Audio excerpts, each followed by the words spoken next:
Halo teman-teman semua, ketemu lagi dengan Bung Bob. Wow, Serie A makin seru sahabat Bob. Ya, ini luar biasa pertandingan-pertandingan tadi malam dan juga dini hari sahabat Bob. Apa yang terjadi? Sebelum gua lanjut, silakan subscribe dan klik loncengnya. Thank you. Sahabat Bob, boloknya semalam menang 2-1 dan sekarang juga ada di peringkat 7 ya, di bawah Roma.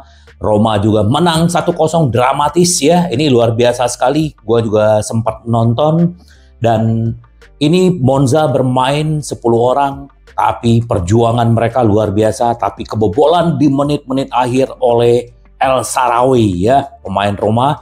Dan yang menarik adalah mantan pemain Inter D'Ambrosio yang kena kartu merah. Begitu juga mantan pelatih Inter ya, Mourinho, yang kayaknya dia sengaja kena kartu merah karena Sabtu ini akan bertandang ke Giuseppe Meazza. Ya, memang dia sengaja untuk membiarkan Lukaku ketemu dengan Kurvanov sendiri, sahabat Bob ya.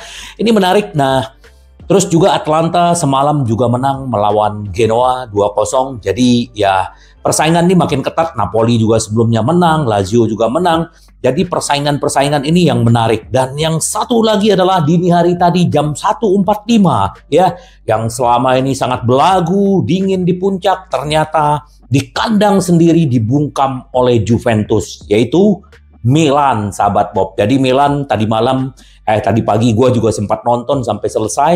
Itu kalah 1-0 melawan Juventus. Ini Juventus juga segar bugar ya, karena mereka tidak bermain di Eropa. Jadi ini juga sebagai kita juga bisa melihat bagaimana mereka juga sangat kuat. Dan ini akan menjadi ujian juga buat Inter nanti ketemu dengan Juventus, juga Atalanta ya. Tapi kalau kita melihat kekuatan Inter, kita harusnya percaya dan kita tetap membumi. Walaupun sekarang kita ada di puncak ya sahabat Bob. Ternyata begini nikmatnya di puncak ya, dingin ya. Jadi poin kita 22, di bawah ada Milan 21 dan di peringkat 3 ada 20 Juventus. Yang menarik gini sahabat Bob, Inter baru 3 klub ya, dengan 9 pertandingan Inter baru 3 klub yang baru bisa membobol gawang Sommers. Pertama Milan 1 gol, terus juga Bologna 2 gol, berarti udah 3 gol. Terus Sassuolo juga mencetak 2 gol ke Inter. Jadi baru 5 gol. Dan kita juga yang paling ganas 24 gol mencetak ke gawang lawan. Jadi ini luar biasa. Semoga Inter bisa terus kokoh pertahanannya dan lini serangnya. Nih sedikit ya. Ternyata yang membedakan Inter dengan para rivalnya adalah 3 kualitas utama Inter, menandakan Inter ya dari saingan di Serie A. Hal pertama yang menjadi catatan Republika adalah Inter masih belum kebobolan di laga tandang ya. Artinya si Sommer seperti di video gue sebelumnya sudah 6 kali tandang dan Inter juga clean sheet 6 kali. Jadi ini pertahanan Inter sungguh kuat dan ini syarat salah satu untuk menjadi Scudetto adalah kebobolan paling sedikit ya. Nah ini jadi memang kalau kita lihat bagaimana Stefan de Vrij bagus, terus Sommers juga bagus. Jadi ini catatan yang menarik buat Inter. Terus Nerazzurri tidak terlihat terintimidasi atau terpuruk di bawah atmosfer stadion tandang yang sangat sulit. Jadi mereka, nah inilah kekompakannya Inter. Mereka tidak cemas ya, hanya penonton aja yang gue lihat. Kalau gue baca di grup pada khawatir, wah Inter bikin jantungan. Padahal pemain mereka sudah tahu pola yang mereka mau jalankan dan kita bisa melihat di bagaimana di babak kedua ya. Lalu ada kekuatan Nerazzurri yang mendalam ya. 11 pemain awal Inter tidak menyelesaikan tugas kemarin, tapi begitu pergantian pemain memasuki lapangan ceritanya berbeda. Ini sahabat Bob. Jadi antara pemain-pemain inti dengan cadangan ini nggak jauh beda. Jadi ini salah satu catatan kedua Inter di musim ini. Nah, fakta bahwa pemain seperti Denzel Dumfries, Augusto dan David Bretesi bersedia sebagai pemain pengganti, tapi mereka membawa ritme yang berbeda setelah mereka masuk ya. Terus yang ketiga yang membedakan dengan rival adalah Inter memiliki pasangan penyerang yang nyata dalam bentuk Lautaro Martinez dan Marcus Thuram. Ya, kedua pasangan ini mengawali musim dengan performa cemerlang. Ini berarti tingkat ancaman yang konsisten di depan gawang yang tidak dapat dibanggakan oleh tim lain di kasta tertinggi di Italia ya. Itu 3 kekuatan Inter nih luar biasa. Semoga ya, ternyata besok malam sahabat Bob jam 23.45 Inter akan melawan Salzburg di Giuseppe Meazza. Semoga nanti Inter juga membungkus 3 poin sahabat Bob ya. Itu kekuatan Inter. Nah, nanti juga di pertemuan Roma, Inter juga tidak akan diperkuat oleh Cuadrado dan Arnautovic yang masih cedera. Dan Roma juga kemungkinan juga tidak akan diperkuat oleh Dybala yang masih cedera, sahabat Bob ya. Jadi artinya Inter juga kehilangan, Roma juga kehilangan, dan mereka juga kehilangan Mourinho ya karena kartu merah ya. Tapi ya nggak apa-apa, nanti kita akan melihat, kita fokus dulu ke Salzburg, tapi gue juga sedikit update-update. Nah, ternyata memang 2 sayap Inter sangat dipuji ya. Waktu Di Marco keluar, Augusto masuk, terus Pavard ditarik, digantikan oleh Denzel Dumfries. Denzel Dumfries diganti ke sayap, Darmian yang menjadi central back ya. Dan ini memang media-media Italia memuji karena mereka begitu membawa gairah dan semangat energi yang luar biasa, dan bagaimana akselerasi mereka masuk ke kotak penalti dan juga umpan-umpannya. Jadi ya memang Augusto juga layak nanti kalau dia juga dikasih starter ya sahabat Bob. Semoga aja nanti Inzaghi bisa merotasi pemain-pemainnya. Nah, ini yang menarik sahabat Bob, sedikit ya. Italia sangat mempertimbangkan menghapus keputusan pertumbuhan sepak bola konsekuensi bagi klub-klub top Serie A ya. Jadi selama beberapa tahun ya tim di Serie A telah mendapat manfaat dari keputusan pertumbuhan sepak bola.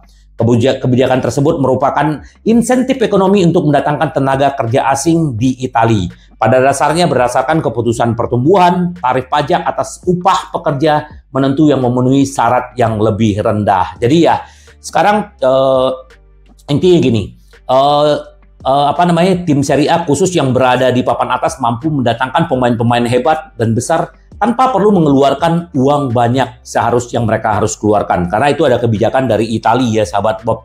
Jadi memang menguntungkan tim-tim besar ya seperti Inter, Milan ya. Dengan kata lain, pengeluaran kotor klub untuk gaji bersih pemain tertentu dari luar negeri lebih rendah. Nah, bagi Inter perekrutan duo Marcus Thuram dan Benjamin Pavard pasti menjadi contoh yang mampu menerapkan kebijakan tersebut. Nah, ini kebijakan sepak bola seperti ini kemungkinan akan dihapuskan ya. Jadi menurut media-media Italia ya, mempertimbangkan keras untuk menghapus kebijakan sepak bola tersebut. Itu pasti akan merugikan klub-klub. Tapi kita akan lihat aja sahabat Bob bagaimana harusnya dengan kebijakan yang lama itu bisa menarik pemain-pemain top ke Italia. Dan sekarang kita lihat bagaimana Liga Italia juga sangat menarik dan sangat bagus. Dan juga pemain-pemain yang datang juga udah oke-oke. Tapi kita akan lihat bagaimana kelanjutannya. Bagaimana apakah kebijakan itu akan dijalankan atau ada kompromi. Gue juga sedikit mau update bahwa ternyata Inter terus memantau Scalvini dan Colpani ya. Karena memang si Opa Marotta dengan Ausilio dengan manajemen memang mereka visi mereka adalah mengitalikan Inter, sahabat Bob. Kita tahu bagaimanapun ini harganya tidak sedikit. Colpani ini dari Monza, dan kita melihat apakah memang Inter bisa mendatangkan. Terus Scalvini juga sekarang adalah menjadi pemain yang benar-benar menjadi pemain reguler ya di Atalanta, masih berusia 20 tahun. Nah, tapi kita lihat apakah memang Inter bisa mendatangkan mereka, karena memang kemarin tidak bisa didatangkan karena harga, dan Atalanta juga tidak melepas. Dan kalau si pemain Monza ini, Colpani ini juga kita akan lihat apakah benar-benar Inter bisa mendatangkannya. Kita akan tunggu aja sahabat Bob ya. Nah, terus juga ini semalam yang mencetak tadi pagi yang mencetak gol ke gawang Milan adalah itu mantan anak didiknya ya. Karena si Locatelli ini kan dulu kan mantan pemain Primavera ya, dia besar di Akademi Milan gitu. Tapi dia membobol gawang Milan. Ya itulah sepak bola sahabat Bob, nggak ada yang tahu kan. Nah, tapi ya kita lihat nih semakin seru, Liga Italia makin seru. Apalagi tim-tim di atas tuh sudah mulai naik ya. Napoli juga udah sering menang, Roma juga udah mulai menang, Lazio, Atalanta, Inter. Nah, kalau kita ada di atas sekarang ya tinggal bagaimana konsistensi mempertahankan ya. Kita tetap membumi tapi tetap harus menang gitu loh. Seperti yang Pratesi bilang bahwa di Inter harus menang gitu. Nah, nanti besok Liga Champion kita melawan Salzburg. Inter akan dipimpin oleh wasit Irfan Fedzo dari Bosnia akan menjadi Francois Letizia ya akan menjadi wasit pertandingan Salzburg ya di San Siro ya. Ini yang akan menjadi wasitnya dan kita akan tunggu seperti apa nanti besok, apakah Inter benar-benar bisa bermain bagus dan menghasilkan 3 poin. Nah juga sahabat Bob, Inter juga tidak akan berhenti ya, untuk mendapatkan Bento Krepski ya, seperti di video-video sebelumnya bahwa Sommer sudah 35 tahun, tanggal 17 Desember bahwa Inter perlu regenerasi. Ini baru 24 tahun dan Inter memang mengincar karena ini adalah pemain yang sama seperti Julio Cesar ya, walaupun sekarang dia dibanderol 60 juta, tetapi Inter gua rasa akan terus mengejar karena sampai hari ini Inter tetap monitor dan ada komunikasi dengan agent dan perwakilannya si Bento. Kemungkinan nanti Juni, nah kita lihat apakah Inter bisa mendapatkan 60 juta atau bisa kurang. Kita lihat aja karena memang Inter perlu kiper-kiper hebat seperti ini gitu loh ya, apalagi masih muda, jangka panjang benar-benar Inter perlu. Nah ini yang dibilang si Tardelli ya, Tardelli ini mantan sepak bola menganalisa pertandingan yang memenangkan Inter 3-0 ya. Inter selalu meyakinkan saya sebagai sebuah tim. Nah ini benar, Inter adalah tim ya. Namun saya kagum dengan bagaimana para pemain Inter sering mencetak gol dalam keadaan bebas. Kemarin Thuram mencetak gol dengan lawan ya berjarak 6-7 meter. Lautaro menyundul tanpa ada orang yang ada di sekitarnya. Tardelli kemudian menambahkan, saya tidak mengatakan bahwa lawan akan buka jalan bagi Inter. Namun mungkin mereka perlu meninjau ulang sesuatu mengenai penjagaan tersebut. 5 pergantian pemain jelas menguntungkan tim-tim besar. Inter juga mempunyai beberapa pemain hebat di bangku cadangan. Dan itu adalah hal baik. Benar yang mereka gunakan itu adalah hal-hal yang menguntungkan ya. Semoga sahabat Bob, ini Inter juga akan intens sekali, berarti kan kemarin baru bermain nih, Selasa main lagi, Sabtu main lagi, jadi memang nggak ada istirahatnya. Semoga benar-benar Inter bisa menjaga staminanya dan kemungkinan nih Barella kemungkinan akan bisa diistirahatkan dan Pratesi juga akan bisa dimainkan di awal, bisa juga Augusto juga bisa bermain di awal gitu loh. Jadi Inter harus pintar-pintar merotasi, terutama Inzaghi dan Acerbi juga bisa jadi starter atau juga si Bastoni gitu loh. Nah kalau Bastoni kemungkinan dia akan menjadi starter. Nah Stefan de Vrij sama Acerbi nih kemungkinan pasti Acerbi ya. Padahal Stefan de Vrij udah bagus ya, nggak apa-apa juga nanti Acerbi yang bermain. Tapi Stefan de Vrij dimainkan waktu melawan Roma ya, karena kita akan bertemu dengan Lukaku. Nah sahabat Bob, jadi semoga pemain-pemain Inter kayak Arnautovic, terus si Cuadrado cepat sembuh ya, karena di awal November mereka baru bisa. Semoga juga si Sanchez udah mulai bisa berkontribusi dengan assist atau dengan golnya, karena dia juga belum bermain kemarin. Jadi semoga nanti di lawan Salzburg Inter juga bisa menang ya. Besok gua akan bikin